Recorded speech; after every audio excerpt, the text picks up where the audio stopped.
Thailand works very well for foreign men, right up until the moment they stop being financially useful.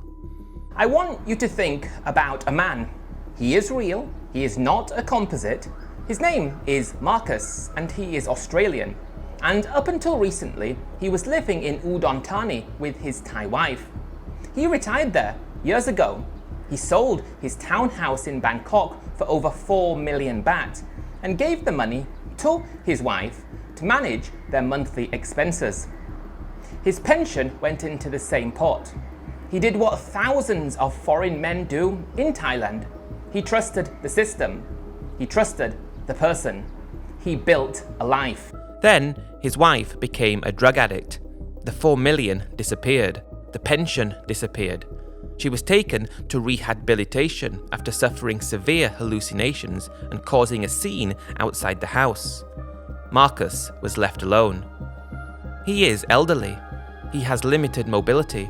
He could not feed himself.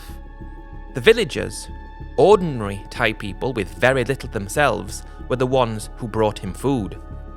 Not the government, not the embassy, not the immigration system that had processed his visa renewals for years and taken his fees and stamped his passport and never once asked whether he would be looked after if everything went wrong.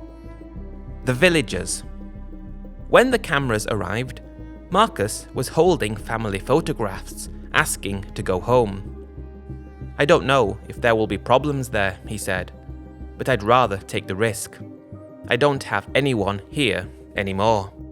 And when his wife came back from rehab, she walked through the door and told him to file for divorce and divide the assets before he left. The assets she had already spent. That is what the end of the dream looks like. Not a sunset on a beach, not a cold beer on a balcony, an old man in a rural village holding photographs, asking strangers to help him leave a country he gave decades of his life to, because the country never had any intention of giving him anything back. Before I go any further, I just want to say a huge thanks to everyone who has left supportive comments and understands what I'm trying to achieve with this channel. To those of you who have left negative comments, I can tell you that I have only just begun, and your comments add more fuel to the fire that is this channel. If you want to support the channel further, there is a link to Patreon in the description. But other than that, like the video, subscribe, and continue enjoying these videos. There are hundreds more coming, and I can't wait to bring them all to you. Now let's get back into this one. Thailand wants retirees. It wants them badly. The entire visa system for older foreigners is built around one question: do you have enough money? The retirement visa requires 800,000 baht in a Thai bank account, or a monthly income of 65,000 baht, or a combination of the two. If you have the money, you are welcome. The smile is warm, the visa is stamped, the door is open. And for the first few years, it is everything they promised. The weather, the food, the cost of living, the healthcare that everyone talks about.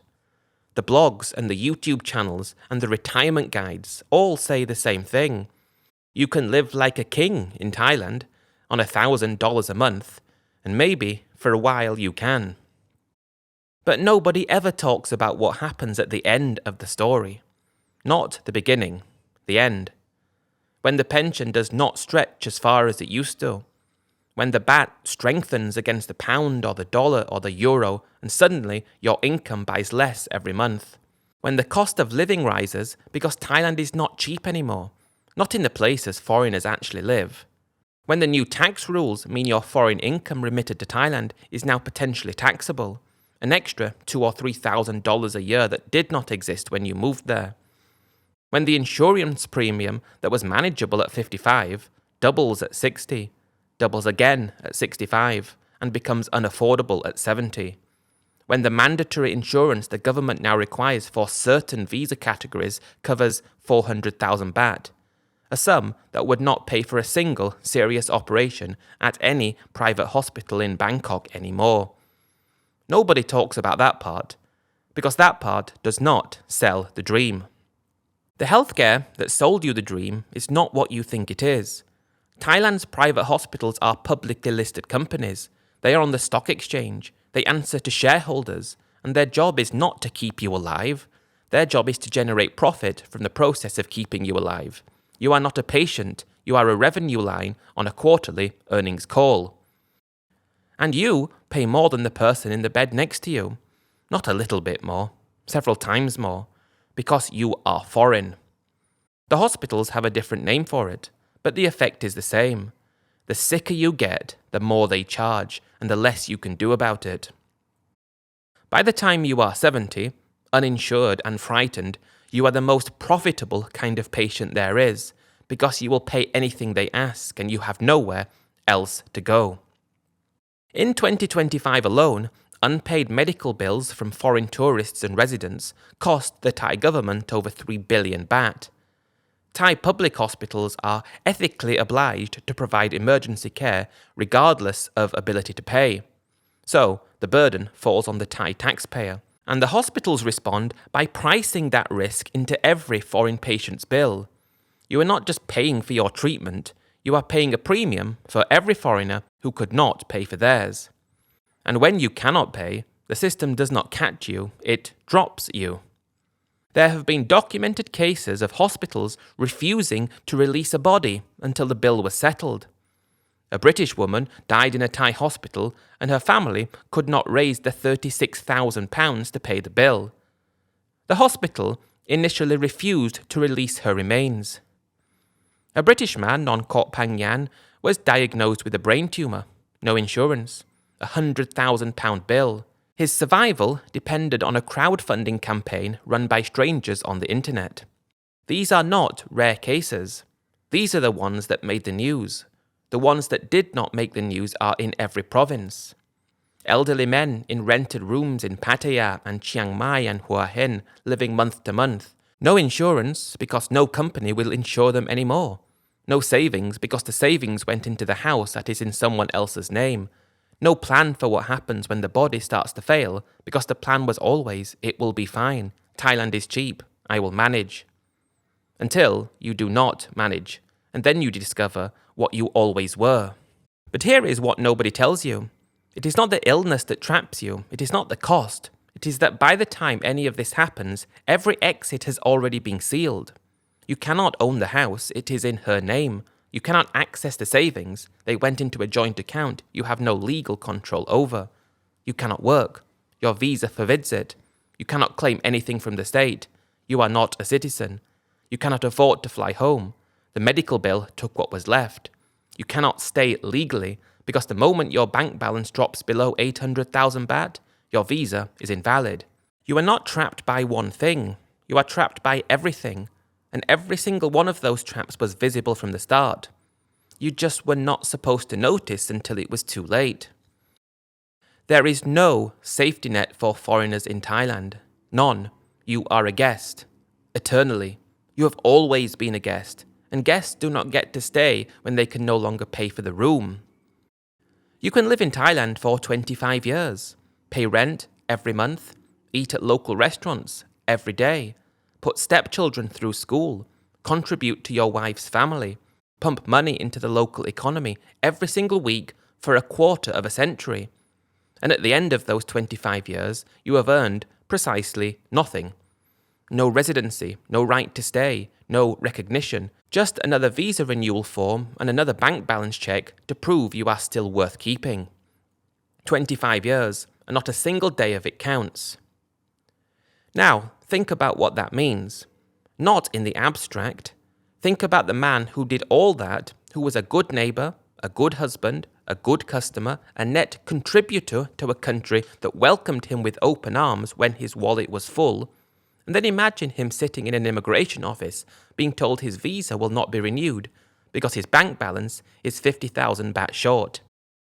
Imagine him being told that the 25 years do not matter, that the hundreds of thousands of baht he spent do not matter, that the only thing that matters is the number on a screen today. And if that number is wrong, he is not a resident, he is not a retiree, he is not a human being who built a life, he is an overstayer, and overstayers get deported. The Bangkok Post reported that the number of homeless Western foreigners in Thailand is rising. The Bangkok Community Help Foundation has assisted more than 40 destitute foreigners, repatriating them because there is no Thai system to help. A foundation spokesperson described an alarming increase in foreign nationals needing help. Many are becoming destitute, without funds, and are unable to return home. And what does the government do when it finds these men? According to Nation Thailand, due to the Thai state mentality, there is no law or mechanism to help. When they are found by police, they are mostly deported. Deported after 25 years. That is the thank you. And this is the part that should make you angry, because this is not an accident. This is not an oversight. This is a system that was designed from the ground up to extract maximum economic value from foreign men for as long as they are able to provide it, and then discard them the moment they cannot. There is no path to citizenship, because citizenship would mean obligation. It would mean the state would have to treat you as a person with rights, not a revenue stream with an expiry date. It would mean healthcare, welfare, legal protection, all the things that cost money. Thailand does not want that cost. Thailand wants the money you bring and none of the responsibility that should come with taking it. The visa system is not broken. The insurance is not broken. The hospitals are not broken. Every part of the system is functioning precisely as it was designed to function. The design is extraction. But what should really disturb you is this. While Marcus was sitting in that village waiting for someone to help him leave, the Thai government was running campaigns in his home country to recruit his replacement. New retirement visa promotions, new long stay packages, new headlines about affordable paradise. The marketing never stops, because the system does not need any individual foreigner to last. It needs a conveyor belt. One comes in with money. The money is spent. The man is discarded. The next one arrives. The brochure is the same. The smile is the same. The ending is the same. And nobody upstream ever has to look at what comes out the other end.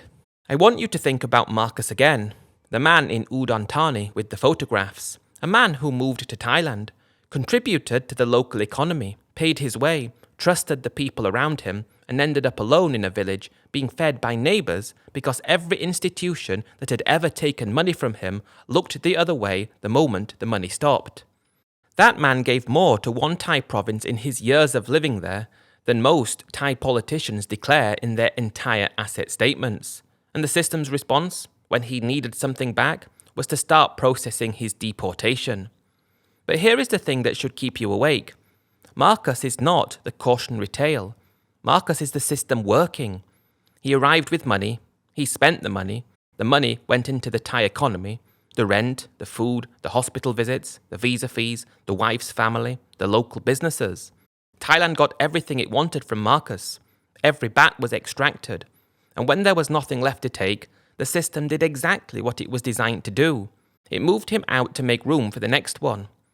Marcus is not a failure of the system. Marcus is the product.